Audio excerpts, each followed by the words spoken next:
atheism's new or old, or the self-perceived cogency of atheist arguments for God's non-existence. If I say that I teach ethics, responses markedly differ. Awkward conversations about ethics seldom follow. A militant anti-ethics seems non-existent. Instead, responses are more along these lines. Well, that is important. God knows the society needs ethics. Or, at least you will always have work. No one is ever asked, ethics? What is that? There seems to be an assumption that people know what ethics is and that teaching it is a good and honorable vocation. Perhaps this assumption will prove as time-bound as previous assumptions about theology. Much of Western culture, especially in the academy, agrees with Nietzsche that gods die. They become useless. Yet it has not yet agreed with him that ethics also dies. The twilight of the idols is affirmed, beyond good and evil awaits affirmation.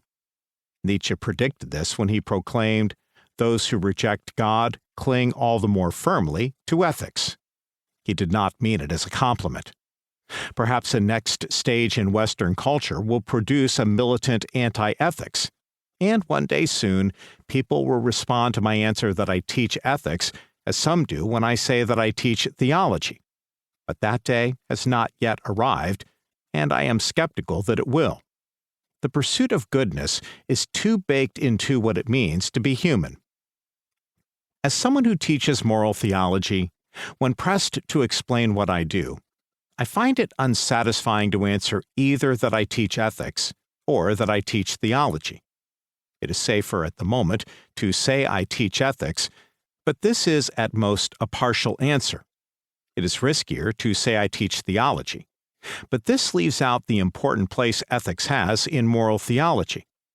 This book is, in some sense, what I would say if I had the opportunity to explain more fully what moral theology is, how it relates theology and ethics, and how one goes about learning and teaching it.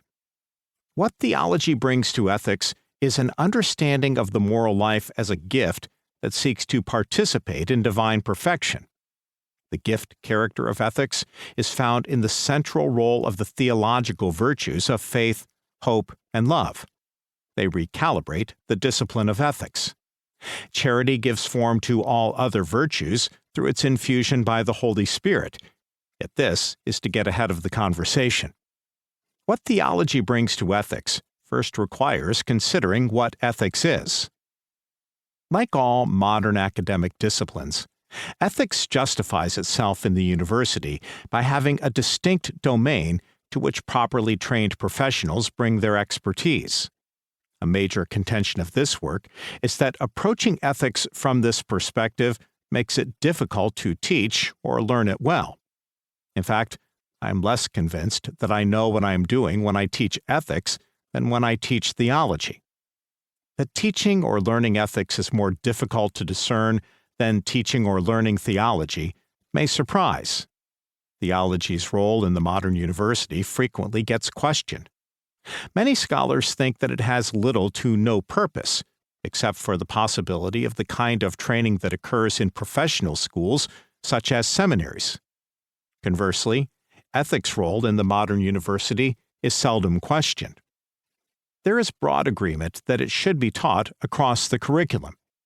As someone who teaches both theology and ethics, and who teaches in both a seminary and a school of humanities, I find this unsettling and slightly amusing. I think I know what I am doing when I teach theology. It has a clear subject matter, God, and all things as they relate to God. There are well-worn paths that a teacher can traverse to guide students into arguments about who God is, how we would know or not know, and how God and creation relate. Even if God does not exist, the discipline that addresses God has a coherence to it often lacking in ethics.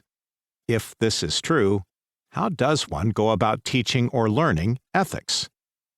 First, a caveat. The title of this work, On Teaching and Learning Christian Ethics, should not mislead listeners.